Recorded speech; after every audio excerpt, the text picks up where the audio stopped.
चलो स्टार्ट करते हैं। पिछली क्लास में हमने ट्रांसपोज ऑफ अ मैट्रिक्स पढ़ा था, मैट्रिक्स की कुछ प्रॉपर्टीज पढ़ी थी। ठीक है, कोई मैट्रिक्स ए मान लो 1 3 5 8 2 1 मान लो, इसका ट्रांसपोज क्या हो जाएगा? रोज और कॉलम आपस में इंटरचेंज हो जाएगी। ठीक है, रोज और कॉलम आपस में हो जाएगी इंटरचेंज, तो इसका ट्रांसपोज होता है। अच्छा, अब जितनी भी स्पेशल टाइप ऑफ मैट्रिक्स है ये सब है ना स्क्वायर मैट्रिक्स के ही अपन पढ़ेंगे, स्क्वायर मैट्रिक्स के रेस्पेक्ट में, क्योंकि हमारा पूरा चैप्टर में जितने भी हम कैलकुलेशन या क्वेश्चन हमको आएंगे सारे स्क्वायर मैट्रिक्स के हिसाब से आएंगे। तो आपको ये बाय डिफॉल्ट याद रखना कि सब स्क्वायर मैट्रिक्स के ही स्पेशल टाइप है। उसमें सबसे पहला जो हम पढ़ने वाले हैं सिमेट्रिक एंड स्क्यू सिमेट्रिक, ये ऑलरेडी आपने एनसीईआरटी में भी इसका नाम सुना होगा। सिमेट्रिक के बारे में कोई बता सकता है किस मैट्रिक्स को सिमेट्रिक बोलते हैं? जल्दी से बता दो। सिमेट्रिक मैट्रिक्स की क्या प्रॉपर्टी होती है, मतलब किस मैट्रिक्स को हम सिमेट्रिक मैट्रिक्स बोलूंगा? बोलो, बताओ। थोड़ी आपकी आवाज कट रही है, एक बार वापस रिपीट कर सकते हो? नेटवर्क का इश्यू आ रहा होगा। ठीक है, सुनो ध्यान से सब लोग, और कोई बताना चाहे तो बता दो, आंसर दिया करो क्लास में। क्लास में जितना ज्यादा आप अटेंटिव रहोगे उतना आपका फायदा है। ठीक है, क्योंकि जनरली जब क्या होता है ना आगे, जैसे मान लो कोई भी चीज किसी देनी हो किसी बैच में, जैसे मान लो मॉड्यूल डिस्ट्रीब्यूशन करना है, एक्स्ट्रा क्लासेस लगवानी, स्पेशल सेशन लगवाने, तो टीम हमसे नाम पूछती है कि सर किनको मॉड्यूल डिस्ट्रीब्यूट करे, किनके लिए ये स्पेशल प्रोवाइड कराएं। ठीक है, तो वो सब चीजें इस बेसिस पे डिपेंड करती है कि आप लोगों की first class attendance, second test attendance, and third most important रहता है क्लास में पार्टिसिपेशन, कि आप लोग कितना क्लास में अटेंटिवली आंसर दे रहे हो तीनों सब्जेक्ट में। तो टीचर उन्हीं बच्चों का नाम सजेस्ट कर पाता जो क्लास में जनरली आंसर देते हैं, डाउट वगैरह पूछते हैं, फिर कुछ ना कुछ डिस्कशन करते रहते हैं।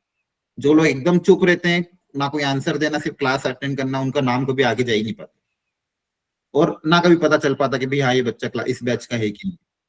इसलिए कोशिश करा करो क्लास में अगर कोई पूछ रहा है तो आप उसका आंसर दो। हाँ हाँ, बोलो कमलप्रीत। सर जिसका ट्रांसपोज करने में वो इक्वल आ जाए मैट्रिक्स को, हाँ, सिमेट्रिक मैट्रिक्स। सिमेट्रिक मतलब अगर उसका ट्रांसपोज लेने पे वो खुद वापस वही आ जाए, ऐसा स्क्वायर में, ये सब स्क्वायर मैट्रिक्स के ही टाइप है, ध्यान रखना। ऐसा स्क्वायर मैट्रिक्स जिसका ट्रांसपोज लेने पे वो खुद आ जाए, ऐसे मैट्रिक्स को मैं सिमेट्रिक बोल दूंगा। दिखने में कैसे दिखता है ये एक एग्जांपल, जैसे डायगोनल कुछ भी हो सकता है, डायगोनल कुछ भी हो। सिमेट्रिक मैट्रिक्स दिखने में कैसा दिखता है, ये जो नॉन डायगोनल एलिमेंट है कॉन्जुगेट वाले, ये इधर उधर सेम होते हैं। जैसे मान लो यहाँ पे अगर 4 है, मान लो कुछ भी है 4 है तो इधर भी 4 होना चाहिए। यहाँ पे मान लो -3 है तो इधर भी -3 होना चाहिए। यहाँ पे मान लो 1 है तो इधर भी 1 होना चाहिए। तो इस तरह से सिमेट्रिक। अब देखो, अगर इसको मैं, ये दिखने में ऐसा दिखेगा, और इसकी प्रॉपर्टी क्या है, ये मैट्रिक्स मान लो ए है। अब इसका ट्रांसपोज लेके देख लो, ट्रांसपोज अगर लोगे सारी रोज को कॉलम में अगर इंटरचेंज कर दोगे तो वापस से ये खुद आ जाएगा। ये मैट्रिक्स वापस खुद आ जाएगा, आप खुद लेके देख लेना, सेम वापस रिपीट हो जाएगा। क्लियर है? Yes sir, yes sir. हाँ, वेरी गुड। तो ये प्रॉपर्टी होती है कि अगर ऐसा मैट्रिक्स जिसका ट्रांसपोज लेने पे वो खुद आ जाए, वापस आ जाए, तो ऐसे मैट्रिक्स को मैं सिमेट्रिक बोलूंगा। तो ए ट्रांसपोज इक्वल टू ए। अब इसी बेसिक प्रॉपर्टी पे जेई में भी बहुत क्वेश्चन पूछे गए, आपके बोर्ड्स में भी बहुत क्वेश्चन पूछे गए। क्वेश्चन को करने का तरीका क्या होगा वो समझना है, और दूसरा इसकी प्रॉपर्टी क्या है वो आपको समझना। सिमेट्रिक मैट्रिक्स की पहली बात, किसी को भी अगर चेक करना है कि कोई भी मैट्रिक्स सिमेट्रिक है कि नहीं, आपको कुछ नहीं करना, उस मैट्रिक्स का होल ट्रांसपोज लो। ट्रांसपोज लेने पे वो का वही वापस अगर आ जाता है, सेम मैट्रिक्स वापस आ जाता है, तो हम उसको बोलेंगे सिमेट्रिक। क्या बोलेंगे? सिमेट्रिक। ठीक है, वहीं पे अगर स्क्यू सिमेट्रिक की बात करूं तो ट्रांसपोज लेने पे माइनस टाइम्स ए आ जाए तो उसको बोलेंगे स्क्यू सिमेट्रिक। इसकी प्रॉपर्टी ये दिखने में कैसा दिखता है, इसके सारे डायगोनल एलिमेंट हमेशा 0 होते हैं, डायगोनल एलिमेंट हमेशा 0 होता है, और यहाँ पे जो नंबर होता है उसका इधर अपोजिट साइन का होता है, इधर 2 तो -2, इधर 4 तो -4, -3 का +3। डायगोनल एलिमेंट आपको 0 दिखेंगे, इधर वाले अपोजिट साइन के दिखेंगे, मतलब कहीं ना कहीं वो स्क्यू सिमेट्रिक होगा। और इसकी प्रॉपर्टी क्या है, उस मैट्रिक्स का ट्रांसपोज लेने पे, अब वो एक मैट्रिक्स कितना ही बड़ा क्यों ना हो, उसका ट्रांसपोज लेने पे उसका नेगेटिव टाइम्स अगर आ जाए तो ऐसे मैट्रिक्स को स्क्यू सिमेट्रिक बोलेंगे। और यहाँ पे उस पूरे मैट्रिक्स का ट्रांसपोज लेने पे वो का वही मैट्रिक्स वापस आ जाए तो सिमेट्रिक हो जाए। तो ये प्रॉपर्टी आपको ध्यान रखनी है। और प्रॉपर्टी क्या है जो इंपॉर्टेंट है बहुत ज्यादा? अच्छा, यहाँ पे अगर यहाँ पे स्क्यू सिमेट्रिक का आप डिटर्मिनेंट लोगे, स्क्यू सिमेट्रिक का अगर आप डिटर्मिनेंट लोगे, अगर ऑर्डर ऑड है तो आंसर हमेशा क्या आएगा? 0 आएगा। Skew symmetric matrix of odd order, उसका डिटर्मिनेंट अगर हम लेंगे तो उसका आंसर हमेशा क्या आएगा? 0 आएगा। Determinant of skew symmetric matrix of odd order is always 0। इसके अलावा एक इंपॉर्टेंट प्रॉपर्टी, कोई भी स्क्वायर मैट्रिक्स ए, ये एनी स्क्वायर मैट्रिक्स, कोई स्पेशल मैट्रिक्स नहीं, एनी स्क्वायर मैट्रिक्स, किसी भी स्क्वायर मैट्रिक्स को हमेशा मैं एक सिमेट्रिक और स्क्यू सिमेट्रिक के सम में तोड़ सकता हूं। हमेशा एक सिमेट्रिक मैट्रिक्स और सिमेट्रिक मैट्रिक के सम में हम तोड़ सकते हैं। ऐसा क्यों होता है, इसका कारण क्या है वो समझाता हूं। इसका कारण ये है कि let A B n square matrix,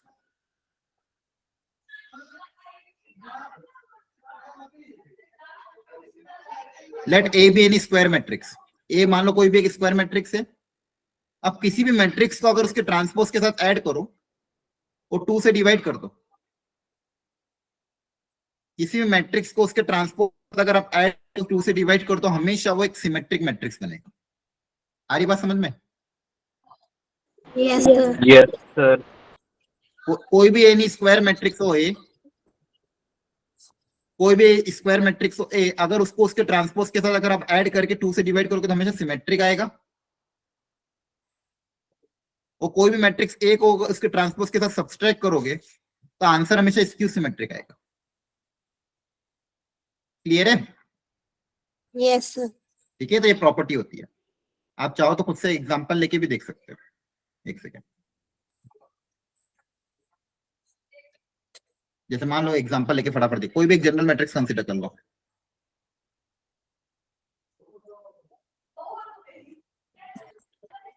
कोई भी रैंडम ले लिया। अब सब लोग इसका ना ए प्लस ए ट्रांसपोज बाय 2 करो एक बार, या फिर ए प्लस ए ट्रांसपोज ही कर दो और ए माइनस ए ट्रांसपोज करो जल्दी से, और देखो दो मैट्रिक्स क्या है।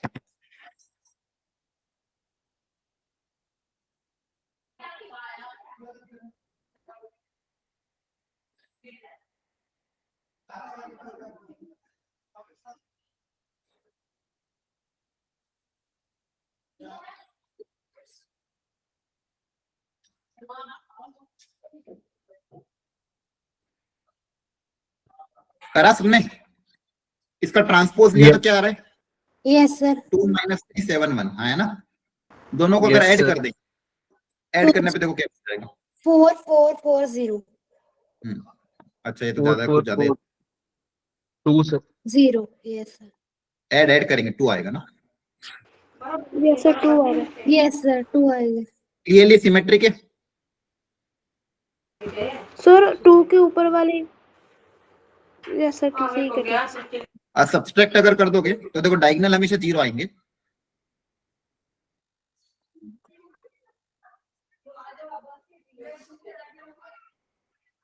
और सब्सट्रैक्ट करोगे देखो, सॉरी कितना आ रहा है? सब्सट्रैक्ट करने पे क्रॉस चेक करना।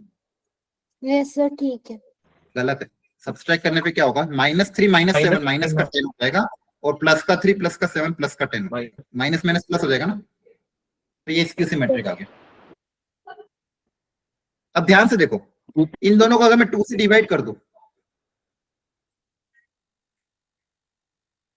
2 से डिवाइड करने पे अगर मान लो ऐड करो आप, ऐड करने पे देखो क्या आएगा? यहाँ पे क्या आएगा? Half A plus A transpose by 2 और half A minus A transpose by 2। इन दोनों को अगर मैं ऐड कर दूं, देखो ध्यान से, यहाँ पे 2 से सब डिवाइड हो जाएंगे अंदर, तो 2 2 2 1 प्लस यहाँ पे 2 से डिवाइड हो जाएगा।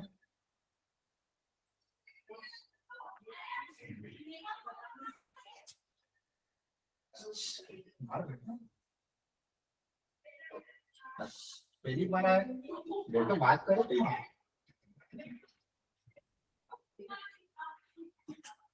इन दोनों को ऐड कर दोगे तो आ जाएगा 2 - 3 7 1। 2 - 3 7 1 मतलब ए के बराबर आ रहा है। देखो वापस ए ही है ना? यस कोई मैट्रिक्स को आप इन दोनों का एडिशन, वैसे भी इसको सिंपलीफाई करोगे तो ये आएगा। तो ये प्रॉपर्टी क्या बताई गई? Any square matrix can be represented as sum of symmetric and skew symmetric, जहां पे a plus a transpose by 2 आपका सिमेट्रिक मैट्रिक्स होता है, और A minus A transpose by 2 skew symmetric होता है। वैसे भी इन दोनों को एडिशन करके आप A के बराबर ही आएगा। देखो सिंप्लीफाई करोगे एलसीएम लोगे कट पीट जाके A आ जाएगा, है ना। Yes sir. Yes. तो देखो और कभी भी क्वेश्चन अगर आता है सिमेट्रिक और स्क्यू सिमेट्रिक को चेक करने का, ठीक है, कभी भी क्वेश्चन आता है सिमेट्रिक और स्क्यू सिमेट्रिक को चेक करने का, तो आपको कुछ नहीं करना है, उसका पूरे का ट्रांसपोज ले लो। पूरे का ट्रांसपोज लेने पे अगर वही मैट्रिक्स वापस खुद आ रहा है,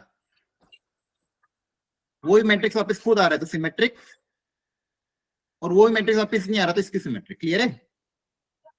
यस सर। चलो ये क्वेश्चन ट्राई करो। मैं 2 क्वेश्चन दे रहा हूं, दोनों प्लीज ट्राई करो।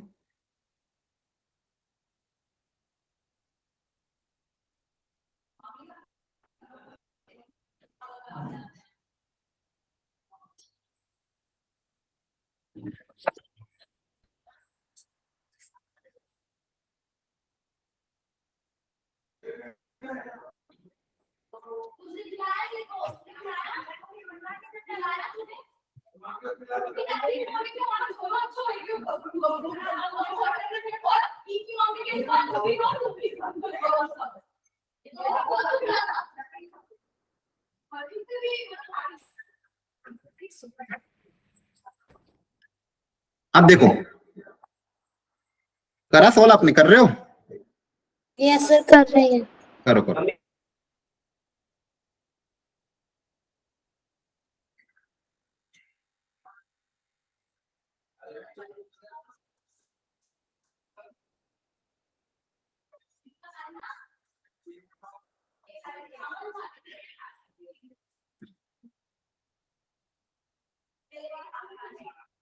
गिवन डेटा को प्रॉपर्ली उतारो।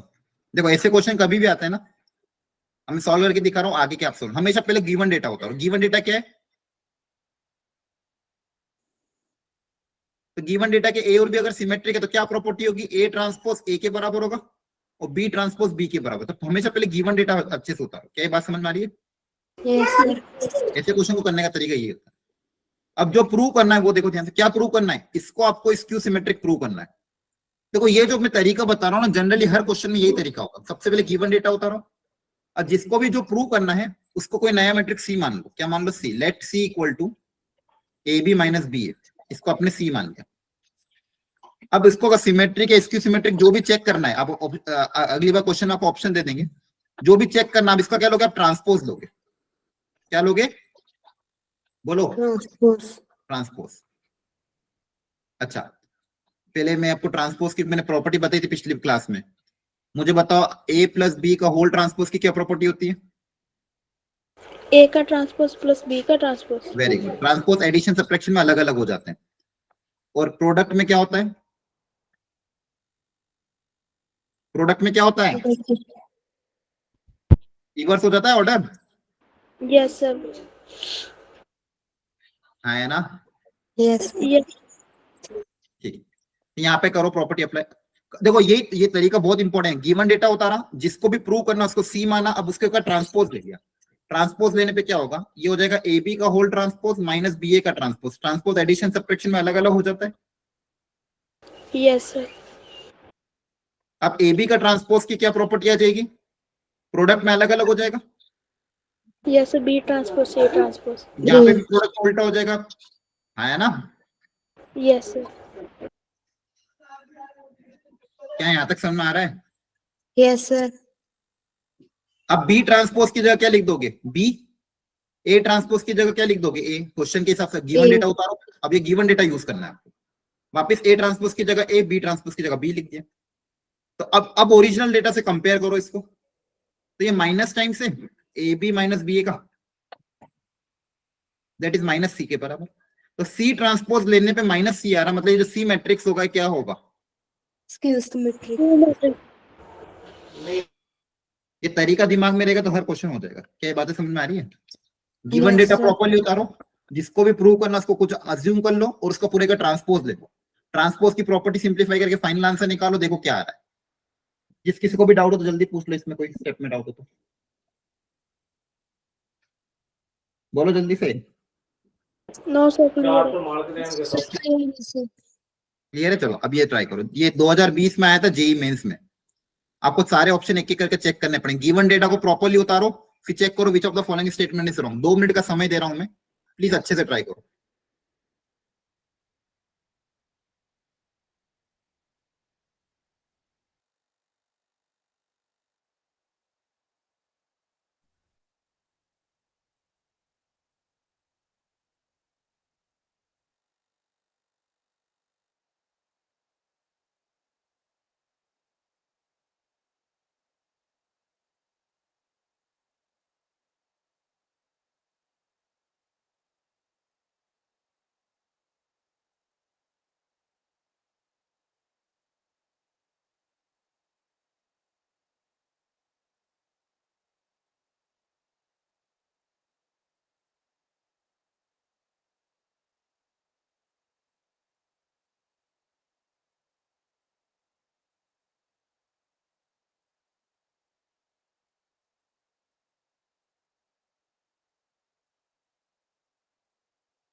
हो गया? ए आ रहा है क्या आंसर?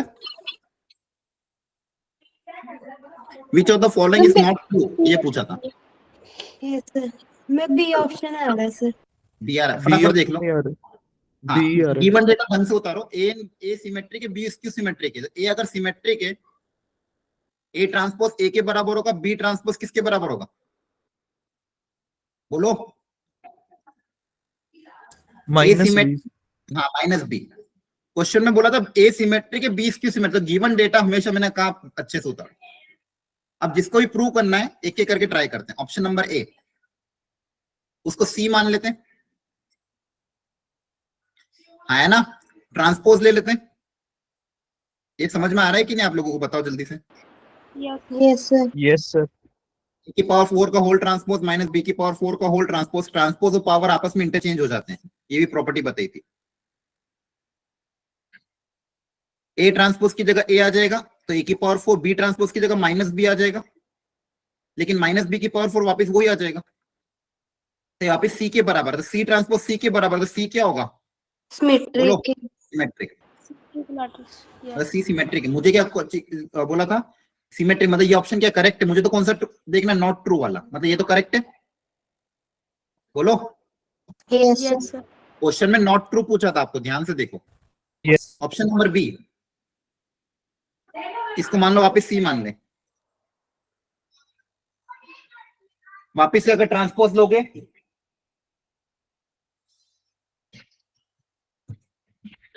वापिस अगर ट्रांसपोज ले लोगे, ए बी माइनस बी ए का होल ट्रांसपोज, ट्रांसपोज अलग अलग करेंगे तो ए बी का होल ट्रांसपोज माइनस बी ए का ट्रांसपोज, ए बी प्रोडक्ट में अलग अलग हो जाएगा, B transpose A transpose minus A transpose B transpose. समझ में आ रहा है?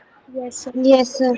यहाँ पे लिख दोगे माइनस बी और ए, तो ये हो जाएगा माइनस ऑफ बी ए, और ये minus minus Yes. Plus A B हो जाएगा। पूरे में से माइनस कॉमन लोगे तो माइनस ऑफ सी के बराबर आ जाएगा। सॉरी, ये भी प्लस सी के बराबर ही आ रहा है, तो ये ऑप्शन भी क्या है, करेक्ट है? Yes, sir. ऑप्शन बी भी करेक्ट आ रहा है। हमारा कर कैसे, ऐसे सारे ऑप्शन चेक करने पड़ेंगे। तो ऑप्शन सी देखोगे तो वो सिमेट्रिक आ रहा, तो वो ऑप्शन गलत हो जाएगा। तो देखो जेई में क्वेश्चन आया था, लेकिन डायरेक्ट क्वेश्चन, कॉन्सेप्ट क्लियर होगा तो यही करना है। अभी जो मैंने आपको बताया, क्या आपको करने का तरीका तो वही है ना? Yes, sir. हाँ या ना जवाब देते रहो। पक्का समझ में आ रहा है? Yes, sir. Yes, sir. ठीक है, तो ये क्वेश्चन टफ नहीं आता। अगर इस टॉपिक से क्वेश्चन आया ना तो आपके लिए बोनस क्वेश्चन है, मतलब आपको फिर स्कोरिंग करना है, उसमें कोशिश करना है वो गलत ना हो, और एक एक क्वेश्चन को कमा कमा के आप जेई में स्कोर करोगे। अगर आपने 8 से 10 क्वेश्चन मैथ्स में कर लिया तो आपका कट ऑफ आराम से क्लियर हो जाएगा और अच्छा परसेंटाइल बन जाएगा। क्योंकि मैथ्स का पेपर जनरली ऐसा था, उसका cut off generally 8, general category बात करो, अगर 8 से 10 क्वेश्चन आप कर लेते तो 90-95 परसेंटाइल तक पहुंच जाते। समझ में आ रहा है बात? Yes, sir. ठीक है, अब दूसरे स्पेशल टाइप ऑफ मैट्रिक्स समझ लेते हैं। उसके बाद डेफिनेशन आपको ध्यान रखनी है और कुछ भी नहीं। First, orthogonal matrix. अब किस टाइप के मैट्रिक्स को ऑर्थोगोनल बोलते हैं? ऐसे मैट्रिक्स जिसमें उस मैट्रिक्स को उसके ट्रांसपोज के साथ अगर मैं प्रोडक्ट करूं, प्रोडक्ट करने पे मुझे अगर आइडेंटिटी मैट्रिक्स मिल जाए तो ऐसे मैट्रिक्स को मैं ऑर्थोगोनल मैट्रिक्स बोलूंगा। ऐसे मैट्रिक्स को मैं क्या बोलूंगा? Orthogonal. A is said to be orthogonal if A into A transpose equal to I। Clear है? Yes, Yes. sir. Orthogonal matrix की एक प्रॉपर्टी क्या, अगर वो Yes, ऑर्थोगोनल के डिटरमिनेंट की वैल्यू प्लस माइनस 1 के बराबर होगी, उसके डिटरमिनेंट की वैल्यू प्लस माइनस 1 के क्या होगी? बराबर। ये भी प्रूव आसानी से किया जा सकता है, जब डिटरमिनेंट पढ़ूंगा तब प्रूव कर दूंगा, बस अभी के लिए ध्यान रख लो। ऑर्थोगोनल मैट्रिक्स मतलब ऐसे मैट्रिक्स जिसको उसके ट्रांसपोज के साथ मल्टीप्लाई करने पे आइडेंटिटी मैट्रिक्स बन जाए, ये आपको ध्यान रखना है। और ऑर्थोगोनल मैट्रिक्स के केस में उसके डिटरमिनेंट की वैल्यू किसके बराबर होगी? प्लस माइनस 1, या तो 1 या तो माइनस 1, है ना? Yes. ये कुछ यहाँ पे एग्जांपल भी दिए, आप चाहो तो एक बार मल्टीप्लाई करके देख लेना, वापस से आपको आइडेंटिटी मैट्रिक्स मिल जाएगा। ठीक है, एक सेकंड, थोड़ा सा व्हाइटनेस हटा देता हूँ मैं क्वेश्चन से, और इस पे क्वेश्चन भी कभी कभी आ जाता है। बस ये नाम ध्यान रखना, नाम से आपको ध्यान रखना कि ऑर्थोगोनल की प्रॉपर्टी, बस इसमें ज्यादा दिमाग नहीं लगाना है, सिर्फ ऑर्थोगोनल देख के सॉल्व करना है। ये 2019 में क्वेश्चन आया था, ABCD 4 ऑप्शन है, जल्दी जल्दी ट्राई करो।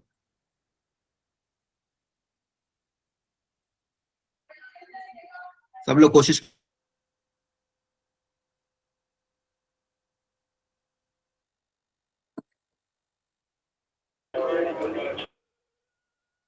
सर डिटर्मिनेंट निकालना है इस पे। हाँ, अब यहाँ पे आपको बोला गया A into A transpose I के बराबर है, तो P की वैल्यू पता करनी है। ये P है, मॉड ऑफ P एक्चुअली, कि P का मैग्नीट्यूड कितना होगा, मॉड P, वो जो मॉड आता है ना फंक्शन वाला मॉड, वो है। ओके। तो आप क्या करो, अगर A into A transpose identity matrix के बराबर है, या तो वैल्यू पुटअप कर दो, A इंटू ए ट्रांसपोज को आइडेंटिटी मैट्रिक्स से कंपेयर कर लो और वहां से P निकल जाएगा, है ना? Yes sir. Yes, या sir. फिर इसमें डिटरमिनेंट की वैल्यू क्या कर दो, प्लस माइनस 1, या फिर सबसे आसान यही रहेगा कि ए इंटू ए ट्रांसपोज करो, उसको आई से क्या कर लो, कंपेयर कर लो। बोलो समझ में आ रहा है? Yes sir. यस सर आ रहा है। ये ए है, इसका ए ट्रांसपोज क्या हो जाएगा, 0 2 Q R P Q minus R। ये आइडेंटिटी मैट्रिक्स के बराबर। अब आपस में प्रोडक्ट करना और प्रोडक्ट करके आई से कंपेयर कर लेना, है ना? Yes yes product sir. करना आती है ना? फर्स्ट रो को फर्स्ट कॉलम से करोगे तो क्या आएगा, 4Q² प्लस R स्क्वायर। फिर first row second column 2Q² minus R square. First row third column इस तरह से। आई बात समझ में? Yes sir. Okay, yes sir. वहां से आपका आंसर आ जाएगा। अब ये क्वेश्चन लास्ट ईयर आया था, थोड़ा सा अच्छा क्वेश्चन है। मैं चाहता हूं एक बार आप खुद से ट्राई करें, फिर मैं सिखाता हूँ। 2 मिनट का समय दे रहा हूं मैं आपसे, जो बन पाता है उससे आप कोशिश करो, फिर मैं सिखाता हूँ। थोड़ा सा टफ है नो डाउट, लेकिन आप एक बार खुद से ट्राई करने की कोशिश करो। 2 मिनट बाद मैं सिखाता हूँ।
चलो करें सॉल्व।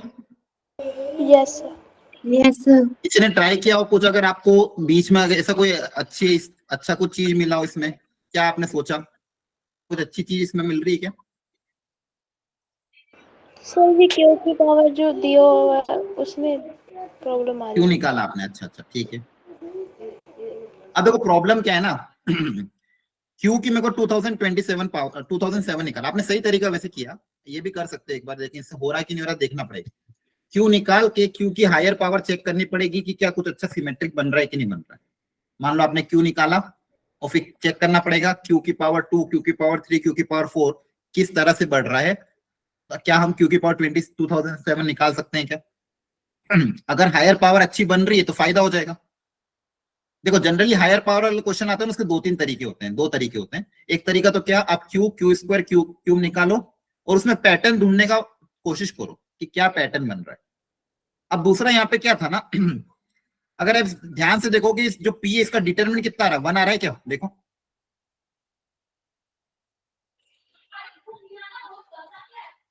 खोलो, डिटरमिनेंट निकालना आता है आपको, पहले तो ये बताओ, अरे बोलो चलो कोई बात नहीं, कोई बात नहीं, आप एक काम करो, ये जो पी था ना, तो मैंने क्या सोचा, एक बार पी और पी ट्रांसपोज को मल्टीप्लाई करके देखता हूँ, क्योंकि यहाँ पे देखो पी और पी ट्रांसपोज तो आ ही रहा है, तो इनको एक बार मल्टीप्लाई करके देखते हैं क्या आता है। तो आप लोग भी साइड से करो, साथ साथ में करो क्वेश्चन सॉल्व, पी और पी ट्रांसपोज को आपस में मल्टीप्लाई करो, बताओ क्या आ रहा है।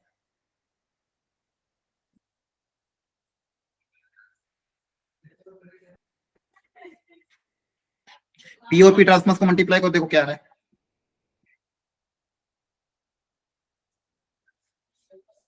जल्दी से बताओ,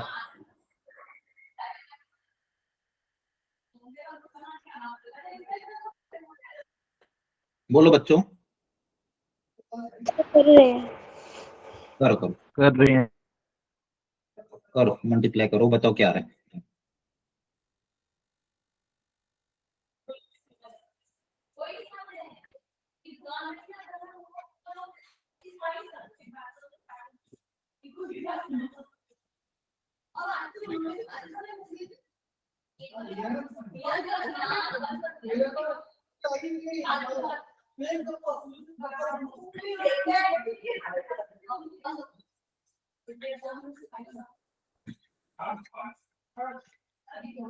या इतना टाइम थोड़ी लगना चाहिए, अरे मल्टीप्लाई करना है, first row first column multiply होगा तो क्या आएगा, 3/4 प्लस 1/4 1 आएगा, 1 आएगा। फर्स्ट रो सेकंड कॉलम करोगे तो ये प्लस ये 0 माइनस में 0, फिर ये वापस करोगे तो वापस 0, और ये वापस करोगे तो 1, तो ये क्या आइडेंटिटी मैट्रिक्स नहीं है, यस Yes. ये है ना, तो देखो बहुत अच्छी चीज बन गई, अब इसी चीज का मैं फायदा उठाएंगे। पी इंटू पी ट्रांसपोज मेरा आइडेंटिटी मैट्रिक्स के बराबर आ गया, है ना, तो मैं यहां तक मैंने क्या निकाला कि पी को पी ट्रांसपोज के साथ मल्टीप्लाई करने पे आई आ रहा है। अब क्यू के बारे में सोचते हैं, क्यू है क्या, पी इंटू ए इंटू पी ट्रांसपोज, अब क्यू की हायर पावर के लिए कोशिश करते हैं, क्यू स्क्वायर क्या होगा, P इंटू ए इंटू पी ट्रांसपोज को वापस इसके साथ ही मल्टीप्लाई कर देंगे, P इंटू ए इंटू पी ट्रांसपोज, है ना, क्यू स्क्वायर मतलब यही होगा, बोलो, अरे है ना, क्यू अगर ये तो क्यू स्क्वायर ये होगा कि नहीं होगा। Yes, sir. अब देखो ध्यान से, यहाँ पे अगर मैं पी ट्रांसपोज और पी इन दोनों को साथ में ले लूंगा तो ये आई बन जाएगा, आइडेंटिटी मैट्रिक्स को वापस ए से मल्टीप्लाई, वो ए बनेगा, ए इंटू ए क्या हो जाएगा, ए स्क्वायर, यस तो ये क्या बन जाएगा, पी इंटू पी ट्रांसपोज, है ना, Yes, sir. क्यू स्क्वायर करने पे P A square into P transpose, अब क्यूब करके देखो, तो क्यू स्क्वायर इंटू क्यू, तो P A square into P transpose को क्यू से मल्टीप्लाई कर दें अगर, देखो वापिस से क्या बनेगा, ये वापिस से आई बन जाएगा, और ये ए इंटू ए वापिस क्या बन जाएगा, ए क्यूब, क्या यस बन जाएगा, P A cube into P transpose, है ना, यस तो देखो यहाँ पे क्या पैटर्न दिख रहा है आपको, क्यू की पावर 1 क्यू स्क्वायर क्यू, अब क्यू की पावर 2007, आप बता सकते हो क्या पैटर्न आएगा, बोलो, P A P transpose P A square P transpose P A cube P transpose, तो पी ये क्या आ जाएगा, बोलो, पी की पावर 2007 हाँ, पी वेरी गुड, ए की पावर 2007 पी ट्रांसपोज, ये आ जाएगा, यस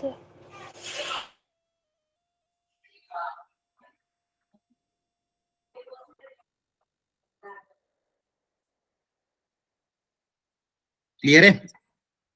यस अब इसके बारे में सोचते हैं, पी ट्रांसपोज क्यू की पावर 2007 इंटू पी, तो पी ट्रांसपोज क्यू की पावर 2007 ये क्या आ जाएगा, वापिस क्यू की पावर 2007 की जगह क्या रख देंगे, पी ए की power 2007 into P transpose into P, अब वापिस से देखो, ये आइडेंटिटी मैट्रिक्स है, ये भी आइडेंटिटी मैट्रिक्स है, तो आपके पास क्या बचेगा, a की पावर 2007 बचेगा। Yes sir. Yes, हाँ, sir. तो मतलब बेसिकली मेरा पूरा क्वेश्चन इसमें कन्वर्ट हो गया। अब बस मुझे a की पावर 2007 निकालना। अब ये कैसे निकलेगा, ये आपको वापस क्या करना पड़ेगा, a पहले a दिया था, देखो a की पावर 2007 अब मुझे निकालना है। मेरा पूरा आंसर इसी पे डिपेंड करता है, क्योंकि सिंप्लीफाई होने के बाद ये यार, यहाँ तक किसी को कोई स्टेप में डाउट हो तो अभी पूछ लो जल्दी से। No sir.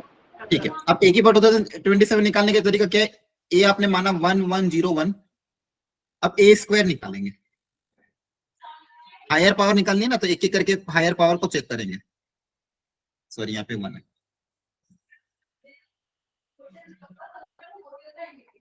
एक सेकंड, ए स्क्वायर निकाल के देख लेते हैं।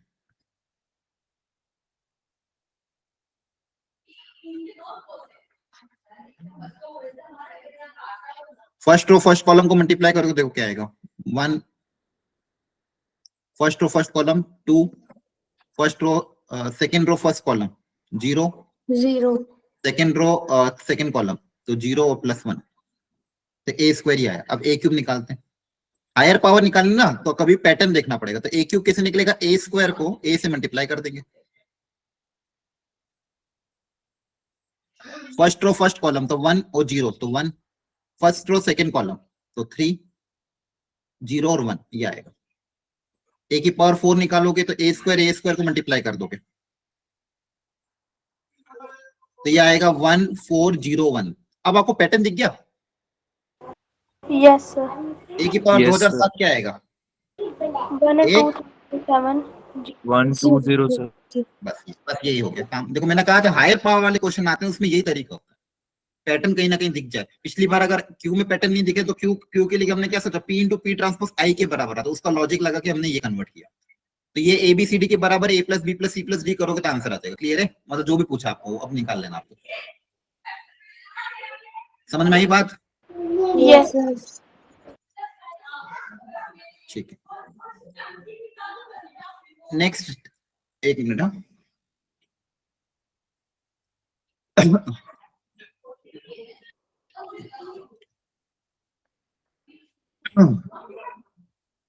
एक मिनट।